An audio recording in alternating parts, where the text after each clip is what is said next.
Good evening, I'm Keisha Butts with a CTV News update. Today is the last day of in-person ceremonies for graduating seniors in Prince George's.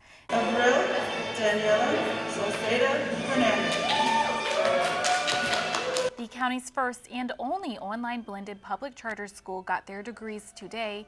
Students at College Park Academy came in groups of 15 for the ceremonies. Each student was allowed only 2 guests to maintain social distancing and had to wear face masks and gloves along with their caps and gowns.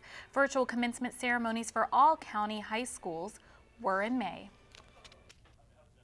Don't have medical insurance? The state's health benefit exchange is reopening for enrollment because of the coronavirus. 54,000 residents obtained coverage during a special COVID enrollment period from March to July. The exchange is now open again through December 15th. To enroll, visit marylandhealthconnection.gov. State officials say effective immediately, health insurers in Maryland can no longer cancel or refuse to renew individual health benefit plans. The emergency order is effective for 60 days and includes policyholders who have not paid their premiums. So if you're not able to pay for your health insurance policy, they may not cancel it. And she issued that order in order to protect us because many people have lost their jobs. They're not able to pay their bills. And the last thing we need is to have people that are uninsured that need to go to the hospital, go to a doctor, especially if they get the COVID-19 virus. So we need people to be insured. So this is an emergency order to make sure that people are kept on their plans, even if they're not able to pay. The emergency order applies to individual and family policies issued in Maryland. The prohibition does not apply to short-term medical policies, health-sharing ministry plans, or other policies that may provide partial medical coverage, such as hospital indemnity insurance. Group insurance policies, such as policies issued to your employer or through an association, are also exempt. For more information, call the Maryland Insurance Administration's Life and Health Unit at 410-468-2170. State health officials today report 801 new COVID cases and 14 deaths. This as the positivity rate, which had exceeded 26% at its peak, was below 4% for the first time. In Prince George's, the county with the state's highest per capita rate, there have been more than 22,000 cases and 726 deaths. The county executive is calling on residents to report businesses that are not complying with COVID-19 safety protocols.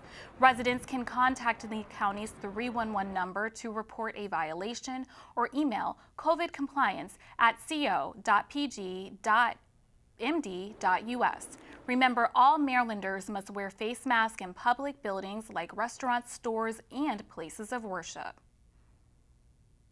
The battle continues over when private schools in Montgomery County will open. The Maryland Health Secretary issued a memo yesterday saying all schools should have the opportunity to determine how they will safely reopen. Meantime, a group of parents in the Avalon School are suing the county's health officer and county executive. They say they've spent a lot of time developing safe reopening plans. Attorney Tim MALONEY is representing them in a federal lawsuit. Interestingly, Montgomery County has not tried to shut down any other category of business. Restaurants are open, bars are open, gymnasiums are open, nail salons are open, colleges are open, daycares are open, just private schools. This is the only targeted religious and private school shutdown in the United States. A hearing on the lawsuit is scheduled for August 14th in Greenbelt. Meantime, Andy Harris, Maryland's only Republican Congress member, is asking for a federal probe of the county's health order. A Prince George's nonprofit whose mission is to get African American youth involved in competitive swimming is preparing to send 2 recent Howard University grads to Africa. Byron Scott has our story. I'm Byron Scott. 2 2020 Howard University graduates are gearing up for an international swim event. Skylar Smith, who lives in Los Angeles, and Noah NICHOLS of Atlanta were members of Howard's swim team and are heading to Dakar, West Africa for the Gorée project. Participants will swim 3.5 miles in open waters from Dakar to Gorée Island. The island was the point of departure for millions of enslaved Africans who made the transatlantic journey to the Americas. So we're learning everything we can. We even took a language class 2 weeks ago, Wolof. So it's really exciting, and we're learning everything we can about Senegal, and we're documenting it so that people can follow along with us and experience what we're experiencing, and so hopefully they could follow in our footsteps and go to Senegal themselves.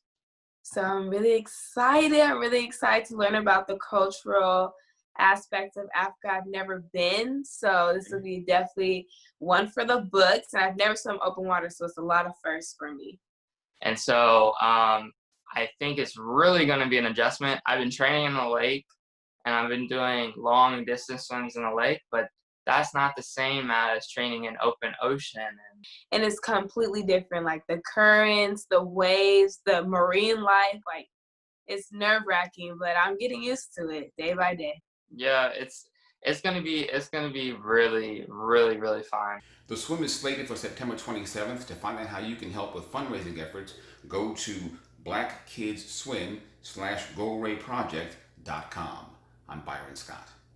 A new scholarship is available for students of color who want to attend school online. It's called the Freedom and Empowerment Scholarship. Pearson Online Academy has partnered with the Prince George's Southern Christian Leadership Conference to provide 50 full tuition scholarships to Black students in grades 6 through 12. The groups want to attract students who were involved in social justice work but need the flexibility of online learning.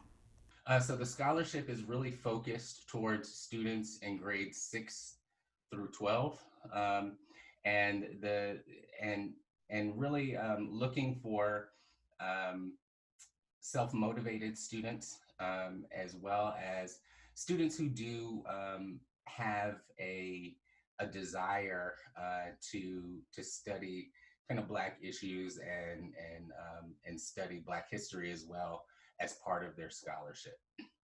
So the students who are selected, the SCLC has asked that they do a yearly project as part of their scholarship that really focuses either on Black history, Black heroes, or the principles of Martin Luther King's Poor People's Campaign. So studying kind of economic disparities, or doing something surrounded around feeding the poor or educating the poor.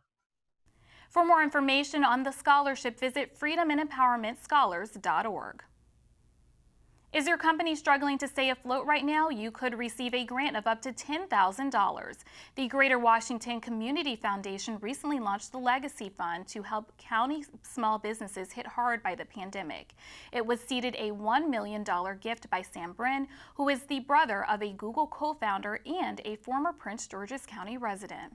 Let's say if there's a restaurant, for example, that still needs to pivot to online orders or to delivery services, or if you're behind in your rent payments. I imagine that for many childcare providers, for example, they've gone months without any fee for services, and if there's an opportunity for them to open up, and this grant can help them to reopen. Businesses have until August 28th to apply. Visit fscfirst.com for the application.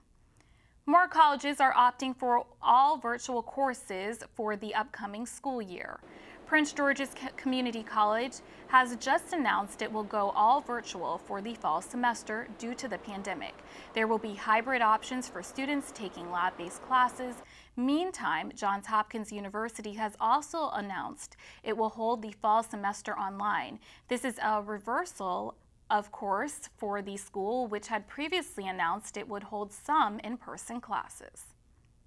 Bowie High School will start the school year off with a new principal. Joe Kotzer was previously assistant principal at the school. Prior to that, he was an English professor at the University of Maryland and also helped inmates earn their GEDs at the Jessup State Correctional Facility.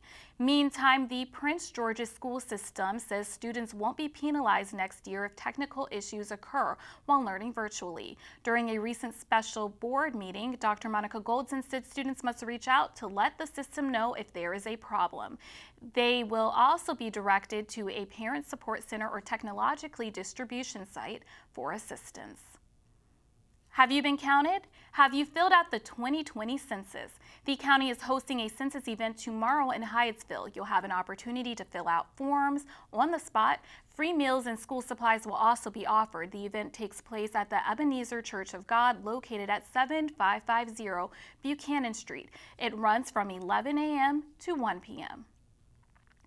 Are you a student or a parent who needs help filling out the FAFSA? Check out the Prince George's County Library System's website. The library system is now offering free online help to complete the application. It is being offered through a system called BrainFuse Help Now. FAFSA tutors are available for live assistance Monday through Thursday from 2 to 11 p.m. You will need a library card. Go to pgcmls.info for the details. Mark your calendars because Maryland's tax-free week is just 2 days away. Beginning on Sunday, August 9th, shoppers will not have to pay the state sales tax on clothing and shoes marked at $100 or less. Traditionally, families have used this week to do back-to-school shopping. Tax-free week will last until Saturday, August 15th.